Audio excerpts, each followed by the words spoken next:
Bom dia, são 8 horas e 16 minutos, segunda-feira, 25 de novembro. Esta é a TV Senado, eu sou André Ricardo e você assiste agora ao Senado em Dia. O plenário deve votar amanhã PEC do voto aberto em segundo turno. Veja os destaques das comissões esta semana. Mini-reforma eleitoral pode não valer para eleições de 2014. E na entrevista desta segunda-feira, o projeto que permite aos transexuais mudarem o nome na certidão de nascimento sem passar por cirurgia de troca de sexo.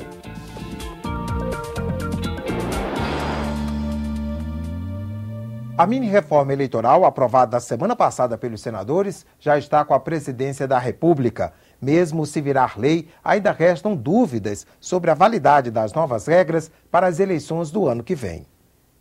A mini-reforma eleitoral aprovada pelos senadores proíbe, durante as campanhas, pintar muros com números de candidatos, colocar placas e faixas em residências, utilizar bonecos e adesivar carros por inteiro.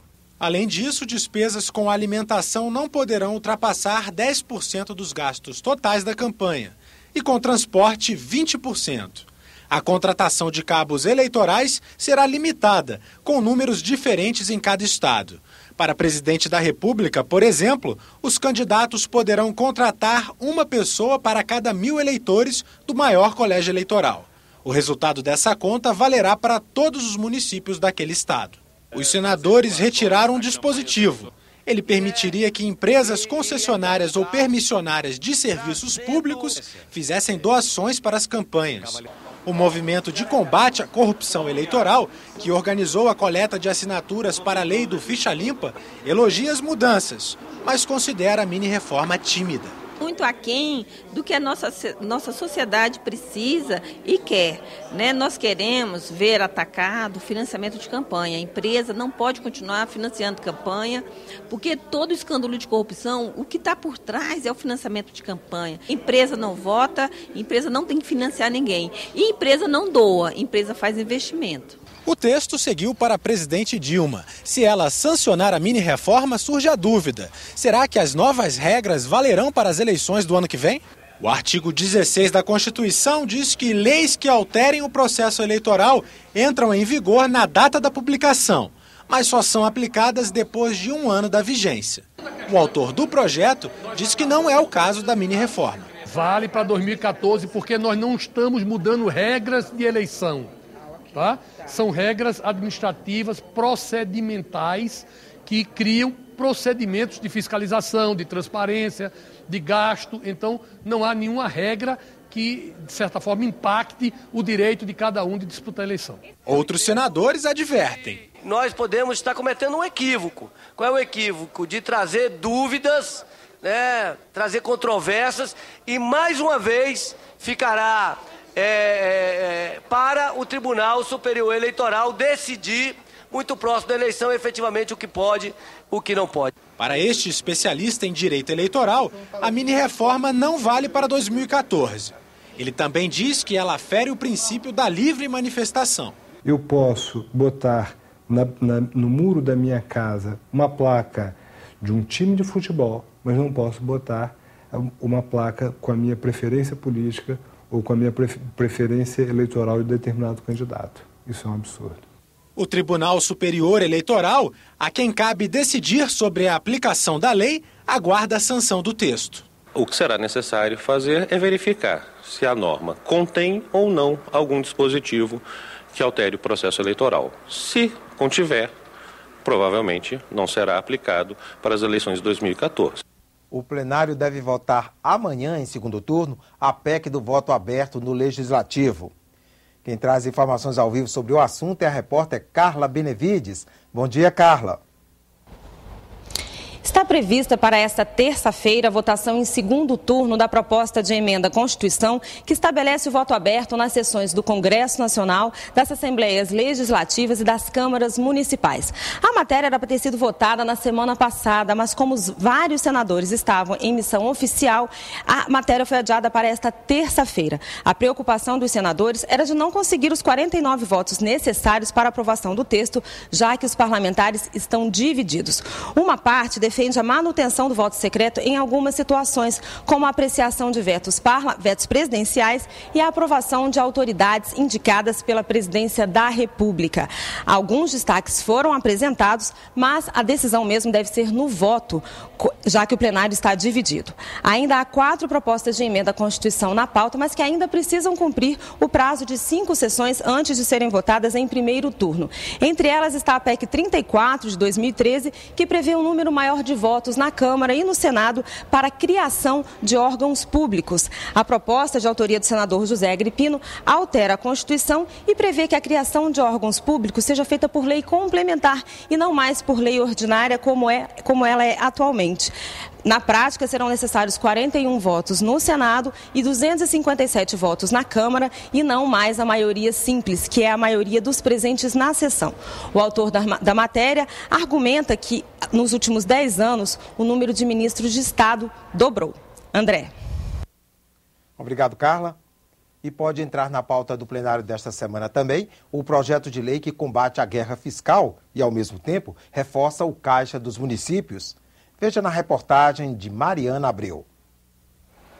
Pela lei em vigor, a alíquota mínima do imposto sobre serviços é de 2%. Mas muitos municípios abrem mão dessa receita para atrair empresas. Só que atualmente não há punição para quem descumpre a regra. A partir de agora, cobrar uma alíquota de ISS menor do que 2% pode inclusive provocar uma ação de improbidade administrativa para prefeitos e secretários municipais. A mudança está prevista no projeto que reforma o ISS. A proposta também amplia a lista dos serviços tributáveis. Está prevista a cobrança do imposto para 8 novos serviços. Entre eles, aplicação de tatuagem e piercing, locação de cova, elaboração de programas de computadores, inclusive jogos eletrônicos, e confecção de lentes oftalmológicas sob encomenda. Há 2 exceções previstas. No caso da construção civil e do transporte coletivo municipal de passageiros, pode haver desoneração. Alguns municípios irão ter perda, né? Aqueles que tinham aquela prática equivocada de ficar reduzindo a alíquota para conseguir empresários, né? Para conseguir investimentos. Então, esses municípios terão que buscar alternativas para suas receitas. Os demais teriam um ganho. Ganha a federação, ganha o Estado e ganha o município. Outra novidade é o fim da bitributação. Por exemplo, incidem sobre as bulas de remédio o ICMS e o ISS. Pelo projeto, apenas um imposto será cobrado, o que pode baratear a fabricação desse item. A matéria altera ainda as regras para o repasse do ICMS aos municípios. Hoje, o imposto vai para quem emite a nota fiscal de venda. Com a proposta, os recursos serão destinados à cidade onde efetivamente ocorreu a transação comercial. O projeto ele pode trazer uma harmonia para a convivência entre municípios e estados, que não existe hoje. Existe uma concorrência entre os municípios que tendem a reduzir a alíquota de ISS para atrair o quê? Atrair atividade econômica. Isso prejudica os outros municípios. Já é um avanço. Infelizmente, nós não temos ainda um debate articulado sobre reforma tributária. Estamos fazendo de maneira fatiada. E essa é, sem dúvida, uma situação que pode melhorar os municípios que hoje estão muito dependentes da transferência de recursos para poder sobreviver. Veja agora os destaques das comissões do Senado para esta semana. Vamos conversar ao vivo com o repórter da Rádio Senado, Roberto Fragoso, que fala conosco direto da redação da rádio.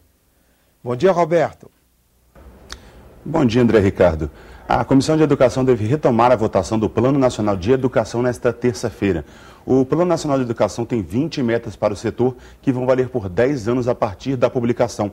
Entre elas, corrigir o fluxo dos alunos na idade escolar, universalizar o ensino para crianças de 4 a 17 anos, erradicar o analfabetismo e aumentar o investimento público em educação até atingir 10% do PIB. Uma das formas de aumentar esse volume de recursos para a educação é destinar metade dos bônus dos contratos de exploração de petróleo e gás para o ensino. O relator, o senador Álvaro Dias, do PSDB do Paraná, disse que se essa medida estivesse em vigor, o leilão de Libra teria gerado 7,5 bilhões de reais para a educação. Ele incluiu ainda na proposta a previsão da criação em 1 ano de uma lei de responsabilidade educacional, responsabilizando os gestores que não cumprirem as metas. Também na terça-feira, a Comissão de Assuntos Econômicos vai discutir em audiência pública porque as passagens aumentam tanto em certas épocas do ano, chamadas de alta temporada. Foram chamados o presidente da Agência Nacional de Aviação Civil, além de representantes da TAM, da Gol e da Azul. E também nesta terça-feira, a Comissão de Meio Ambiente analisa projetos que promovem o reflorestamento. Um deles permite deduzir do imposto de renda os gastos com recuperação de áreas protegidas pelo Código Florestal. André. Obrigado, Roberto. Um projeto aprovado pelas comissões do Senado e que agora vai a plenário garante aos transexuais o direito de alterar o nome na certidão de nascimento sem passar por cirurgia de mudança de sexo. Esse é o tema da nossa entrevista desta segunda-feira. Ter um nome masculino em um corpo feminino ou vice-versa. Uma situação que provoca muito mais do que constrangimentos para os transexuais. O projeto, que já foi aprovado por 2 comissões e depende agora da análise do plenário, muda a lei de registros públicos para garantir a eles o direito de mudar o nome na certidão de nascimento. E quem conversa com a gente sobre esse assunto é Simi Lahá, que é coordenadora adjunta de promoção dos direitos LGBT da Secretaria de Direitos Humanos da Presidência da República. Bom dia, Simi. O que muda, basicamente, com esse projeto? Hoje, isso não é possível? Bom dia.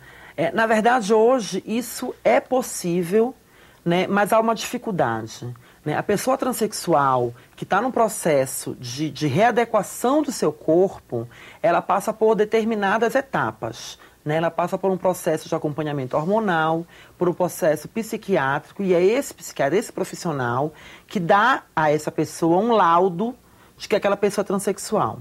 De posse desse laudo, que a pessoa é transexual, ela entra numa fila do SUS, né, para, como a demanda é grande e há poucos hospitais especializados no Brasil, né, ela aguarda essa fila para poder fazer a operação.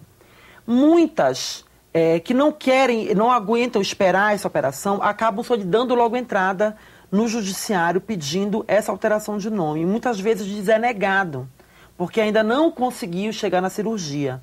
Né? E muitas vezes, após a cirurgia, já houve casos também de que alguns juízes é negado. E aí, com a lei, né, as pessoas transexuais vão ter essa garantia de que agora, como é lei, a partir do momento que ela tem um laudo, ela pode trocar o nome.